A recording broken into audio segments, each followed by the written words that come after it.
नमस्कार, आप देख रहे हैं नेक्स्ट इंडिया टाइम्स। मैं हूं आपके साथ वर्तिका अरोड़ा। मेरे साथ नीरा सिंह जी मौजूद हैं। मैम, आपका स्वागत है हमारे चैनल में। और मैं चाहूंगी कि आप थोड़ा सा अपने बारे में, आप महिला हैं और महिलाओं का इस बार जो कांग्रेस ने वो बेहद ही प्रचंड कहते हैं ना, जिसको कि बहुत कांग्रेस ने कि बड़ा प्रमोशन किया था कि लड़की हूँ, लड़ सकती हूँ, मगर जब नतीजे आए तो उसमें जब आंकड़े देखे गए तो इस बार भाजपा में मतलब जो वोट गए हैं वो महिलाओं के ही ज्यादा थे। तो क्या कहेंगे, क्या साइलेंट वोटर्स ज्यादा थे इस बार? देखिए, आपने एक लड़की हूँ लड़ सकती हूँ की जो बात कही है वर्तिका जी, लड़कियों का लड़ना नहीं काम होता है, उसको सुधारना काम होता है। अगर संस्कृति में कुछ गड़बड़ियाँ आ रही हैं तो उसको सुधारना काम होता है। तो भारतीय जनता पार्टी जो एक सांस्कृतिक पार्टी है, जिसने हमेशा संस्कृति का डेवलपमेंट किया है, उसने बताया कि हमारी भारतीय संस्कृति में महिलाओं का क्या स्थान है जी। उसने बताया या देवी सर्वभूतेषु शक्ति रूपेणी संस्था, उसने बताया या देवी सर्वभूतेषु ज्ञान रूपेणी संस्था। वो ज्ञान की गंगा उसने पूरे भारत में बहाई है। और भारत का उत्तर प्रदेश जो एक कहा जाए देवभूमि कहा जाता है, जहां श्री कृष्ण, श्री राम और श्री भोलेनाथ की नगरी है, उस जैसे प्रदेश में अगर महिलाएं जागरूक हो करके वोट ना करती अपनी संस्कृति के डेवलपमेंट के लिए तो ये जीत कहाँ जाती। प्रचंड जीत ये महिलाओं की ही नहीं, ये भारतीय संस्कृति की जीत है। लड़की हूँ लड़ सकती हूँ, स्कूटी ले सकती हूँ, वो लड़कियां अपने आप भी ले सकती हैं, क्योंकि उनको संस्कृति से प्यार है, डेवलपमेंट से प्यार है, सुरक्षा से प्यार है। वो उन्होंने करके दिखाया कि हम अपनी आबरू के साथ या अपनी मर्यादा के साथ या अपनी संस्कृति के साथ किसी को लड़ सकती हूँ के साथ खेल नहीं करने देंगे। हम स्वयं में समर्थ हैं और भारतीय संस्कृति को ऊपर उठा के दिखाएंगे। जो भारतीय जनता पार्टी ने करके दिखाया है, ये महिलाओं के अंदर एक अपनी संस्कृति के प्रति प्रेम दिखाया है और वही महिलाओं ने उनको वोट के रूप में वापस किया है। महिलाएं आपकी शान थी, उन्होंने ज्यादा बोला नहीं। हाँ, हिजाब मामला आया अभी, तो हिजाब मामले में बहुत सी मुस्लिम महिलाएं बोली कि हमारे साथ गलत हो रहा है, हमारे साथ गलत हो रहा है, मगर मुस्लिम वोटर्स भी थे इस बार। तो आपको और जो सपा थी, सपा का भी काफी क्या कहेंगे आप, टक्कर का मुकाबला था कि नहीं था इस बार? देखिए, हम जब चुनाव लड़े या कहीं फाइट करते हैं तो भी मेरे साथ एक प्रतिद्वंदी चाहिए होता है। बिल्कुल चाहिए। बगैर प्रतिद्वंदी की लड़ाई कैसी हुई?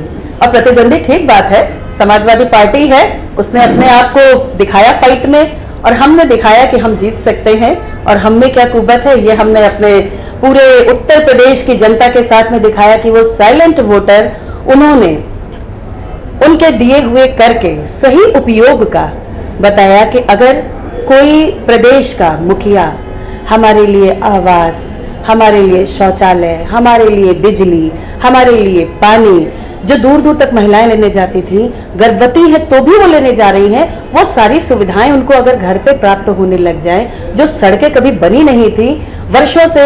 एक पार्टी है कांग्रेस पार्टी, जिसकी बिटिया की अभी आप बात कर रही थी, लड़की हूँ लड़ सकती हूँ, उनके पिताजी ने भी किसी समय कहा था कि मैं केंद्र से 1 रुपए भेजता हूँ, नीचे आते आते 15 पैसे बचते हैं। यानी कि वो पैसा जा ही नहीं रहा था कहीं। वो पैसा के लिए हमारी सरकार ने जन जन के खाते खुलवाने का कार्य किया। अगर 100 पैसा भेजा है तो 100 पैसा डायरेक्ट उनके अकाउंट में आया है। और आज के परिवेश में जो परिवर्तन आया है वो विकास का, जैसा कि हमारी पार्टी की एक मानसिकता है या विचार है कि हम अंत्योदय का विकास करना चाहते हैं, तो हमारी पार्टी ने वो करके दिखाया। हम अंत्योदय तक पहुंचे, हमने जातिवाद को दूर किया, हमने विकासवाद को अपनाया, हमने गंगा जमुनी तहजीब को भी लेकर के आगे बढ़ाने का काम किया। लोग कहते हैं गंगा जमुनी तहजीब, लेकिन ठीक है, गंगा और जमुना कभी नदियां अलग नहीं हो सकती हैं। ऐसे ही ईश्वर ने हम लोग को जब बना के पैदा किया है तो हम मनुष्य ही हैं। ये तहजीबें तो यहाँ मनुष्यों ने बना करके पैदा करी हैं। और ये जो जीत है ये विकास की जीत है। हमारी पार्टी के संगठनकर्ता के मानसिक रूप से जो उन्होंने इतना सुंदर विकास पूरे प्रदेश को नहीं पूरे देश को दिया है, जो 4 राज्यों में हमारी बहुमत के साथ में जीत आई है, ये हमारे संगठनकर्ताओं की देन है। और पुराने जो हमारे जिन्होंने इसकी नींव रखी थी, भारतीय जनता पार्टी की या जनसंघ की, उनकी देन है कि आज हम इस प्रचंड जीत पे आकर के खड़े हुए हैं। मैम इस बार तो अखिलेश थोड़े शांत लग रहे हैं मुझे। कल से जब से रिजल्ट्स आए हैं उसके बाद से अखिलेश हैं, कांग्रेस से प्रियंका वाड्रा ने बहुत मेहनत करी मगर अब वो शांत नजर आ रहे हैं। और ईवीएम हैकिंग की भी इतनी बातें सामने नहीं आ रही, ऐसा क्या कर दिया भाजपा ने? देखिए ऐसा है, अखिलेश भी पढ़े हैं जी, है ना, और वो जानते हैं कि देश में एक प्रधानमंत्री होता है, प्रदेश में एक मुख्यमंत्री होता है, फाइट होगी ही होगी, कोई जीतेगा कोई हारेगा, जिसका झूला ऊपर आया।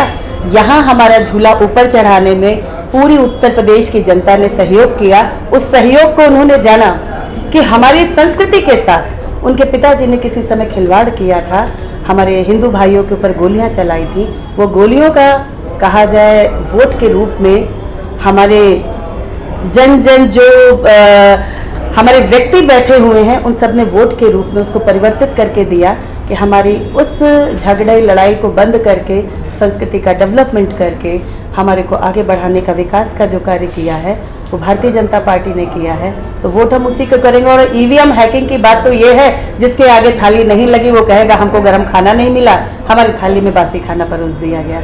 तो वो तो उनकी मानसिकता है। अच्छा मैम, एक सवाल मेरे मन में आया आपसे बात करते करते कि जो अयोध्या का निर्माण हुआ है, कहीं ना कहीं ये भी एक बहुत बड़ा कारण था इस बार भाजपा की जीत का। और आगे 2024 में केंद्र की जब होगी वोटिंग होगी, इलेक्शंस होंगे, तो क्या तब भी ये एक मुद्दा रहेगा? देखिए ये मुद्दा नहीं है, जो आपने श्री राम मंदिर बोला है ये आत्मिक विचार है। आपने अभी कहा कि केंद्र में जब चुनाव होगा तो केंद्र के चुनाव का हम बता दें, इस बार का भी हम लोग ने चुनाव का आंकलन कर लिया था कि 275 से 300 तक हमारा आना चाहिए। तो हम 275 के पास में हैं क्योंकि हम जन जन को पढ़ रहे हैं और हमारा एक एक कार्यकर्ता सेवा में जुटा हुआ है। जो सेवा भाव हमारे यहाँ उत्तर प्रदेश में माननीय सुनील बंसल जी ने लोगों के अंदर डेवलप किया है, माननीय हमारे स्वतंत्र देव सिंह जी भाई साहब जी हैं प्रदेश अध्यक्ष जी, उन्होंने डेवलप किया है। ये जागरण एक जमीन से जुड़ा कार्यकर्ता ही कर सकता है।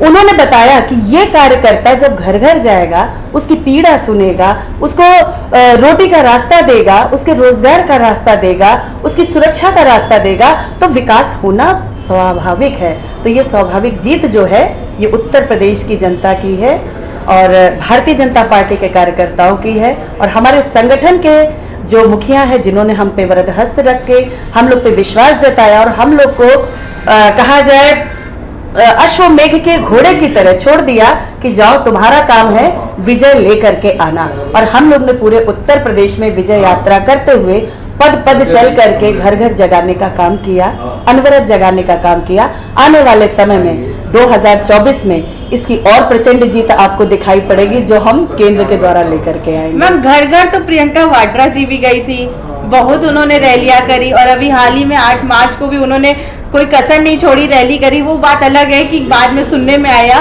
कि वो पैसे देकर औरतों को बुलाया गया था। तो ऐसा क्या हो गया कि मतलब भाजपा की तरफ ही महिलाएं आकर्षित हो गई कि नहीं? देखिए जहां सम्मान मिलता है ना वहां महिलाएं अपने आप आती हैं। बिल्कुल। तो ये हमारी पार्टी जो है एक सम्मान देने वाली है।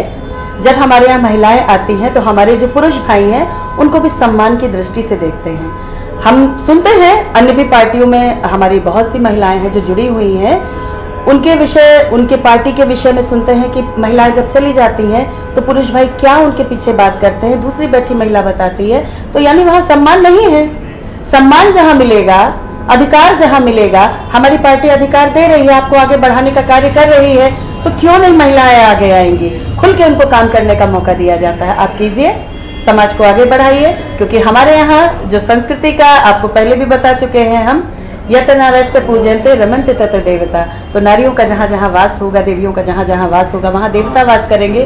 और ऐसे विचार को लेकर के भारतीय जनता पार्टी चलती है। उसने देवी के स्वरूप में नारियों को उतारा है। ये शक्ति जहाँ होगी अपने आप विकास होगा। तो आपने देखा कि कितना बेहतरीन तरीके से इन्होंने हमें बताया कि महिलाओं को लेकर पिछले 5 साल में कैसे विकास हुआ है और महिलाओं को हमेशा भाजपा ने मौका दिया है। आप देख सकते हैं हमारी जो फाइनेंशियल मिनिस्टर भी है वो भी एक महिला ही है, और स्मृति ईरानी भी इसी में है, और बेहद ही खास है और बेहद ही बखूबी तरीके से अपना किरदार भी निभा रही हैं। तो लड़की है, लड़ने की जरूरत नहीं है, वो अपने लिए स्वयं स्टैंड ले सकती हैं। मैं वर्तिका अरोड़ा, आप देख रहे थे नेक्स्ट इंडिया टाइम्स। धन्यवाद।